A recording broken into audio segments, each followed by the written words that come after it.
Wave strategy advisers के founder और CEO आशीष कयाल का कहना है कि 24,728 का गेन लेवल अब एक अहम सपोर्ट जोन बन गया है। प्राइस एक्शन को देखकर लगता है कि बाजार में बहुत गिरावट का डर रही है, खासकर इसलिए क्योंकि इंडेक्स भी एक पॉजिटिव टाइम साइकिल जोन से गुजर रहा है।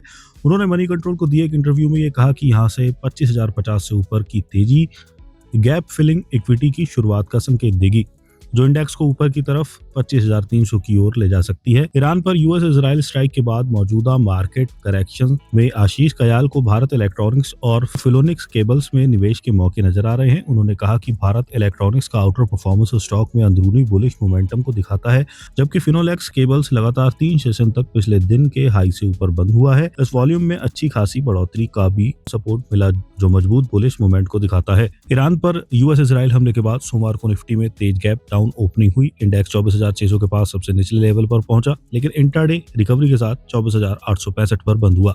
यह रिकवरी काफी अहम है क्योंकि इंडेक्स 24,728 के गेन लेवल से ऊपर बंद हुआ है, जो अब एक अहम सपोर्ट जोन बन गया है। खास बात यह है कि 24,600 का लेवल 1 फरवरी के बजट डे के सबसे निचले लेवल 24,571 के भी करीब है। प्राइस एक्शन को देखकर लगता है कि बाजार में बहुत गिरावट डर नहीं है, खासकर इसलिए क्योंकि इंडेक्स भी एक पॉजिटिव टाइम साइकिल जोन से गुजर रहा है। उन्होंने मनी कंट्रोल को दिए एक इंटरव्यू में कहा कि यहां से 25,050 से ऊपर की तेजी गैप फिलिंग इक्विटी की शुरुआत का संकेत देगी, जो इंडेक्स को ऊपर की तरफ 25,300 की ओर ले जा सकती है।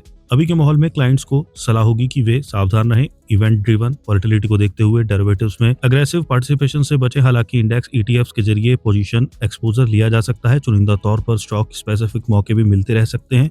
ट्रेडिंग के नजरिए से पसंदीदा स्ट्रेटजी ये है कि जब तक निफ्टी 24,600 से ऊपर टिका रहता है, डिप्स को खरीदारी के मौके के तौर पर इस्तेमाल करें। इस लेवल से ऊपर बने रहने तक ऊपर निफ्टी के ऊपर जाने की संभावना बनी रहेगी और ये 25,050 और उसके बाद शॉर्ट टर्म में 25,300 की ओर बढ़ता दिख सकता है। ओवरनाइट अनहेज पोजीशन ना रखना ही बेहतर होगा। अगर ओवरनाइट एक्सपोजर जरूरी है तो गैप रिस्क का मैनेज करने के लिए पोजीशन को ठीक से हेज किया जाना चाहिए। भारत इलेक्ट्रॉनिक्स, इस स्टॉक ने काफी मजबूती दिखाई है। ये 2% से ऊपर बंद हुआ है, जबकि ब्रॉडर इंडेक्स का लाल निशान पर बंद हुआ है। ये बेहतर परफॉर्मेंस स्टॉक में अंदरूनी बुलिश मोमेंटम को दिखाता है। डेली चार्ट पर बोलिंगर बैंड्स बढ़ने लगे हैं, जो वॉलेटिलिटी में बढ़ोतरी का संकेत है। स्टॉक अब 461.65 रुपए के अपने पिछले स्विंग हाई के करीब पहुंच रहा है, जो इसका ऑल टाइम हाई भी है। इसके ऊपर एक बड़ा ब्रेकआउट नई खरीदारी ट्रिगर कर सकता है, जिससे इसकी कीमतें 485 से 500 रुपए के जोन की ओर बढ़ सकती है। नीचे की तरफ 430 रुपए पर एक जरूरी सपोर्ट लेवल बना हुआ है, जिस पर नजर रखनी चाहिए। Finolex cables stock broader index से बेहतर परफॉर्म कर रहा है। ये लगातार 3 सेशन में पिछले दिन के हाई से ऊपर बंद हुआ है।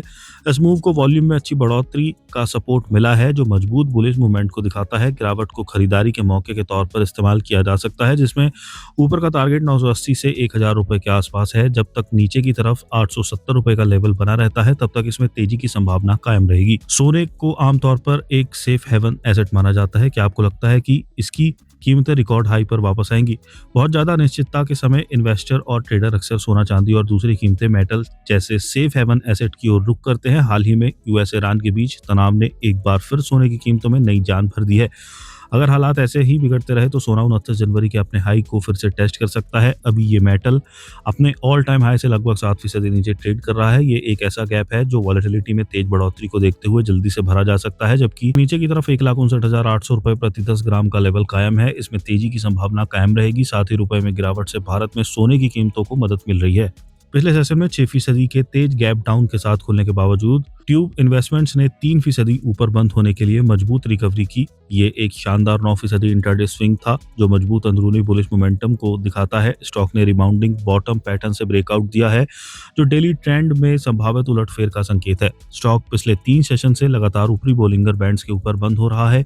साथ ही हायर हाई और हायर लो फॉर्मेशन भी बना रहा है, जो बुलिश मोमेंटम का एक साफ संकेत है। जब तक नीचे की तरफ 2,530 रुपए का लेवल कायम रहता है, तब तक अब ट्रेंड बना रहेगा और इस अप ट्रेंड में स्टॉक ऊपर की तरफ 3,080 रुपए और उससे ऊपर भी जा सकता है। क्या आपको लगता है कि मुथूट फाइनेंस आज की रैली को देखते हुए मार्केट में कमजोरी के बावजूद बॉटम आउट हो गया है? स्टॉक ने नवंबर 2025 में बने गैप को सफलतापूर्वक भर दिया है और अब ये 3,340 से 3,540 रुपए रेंज के गैप सपोर्ट जोन के पास कंसोलिडेट हो रहा है।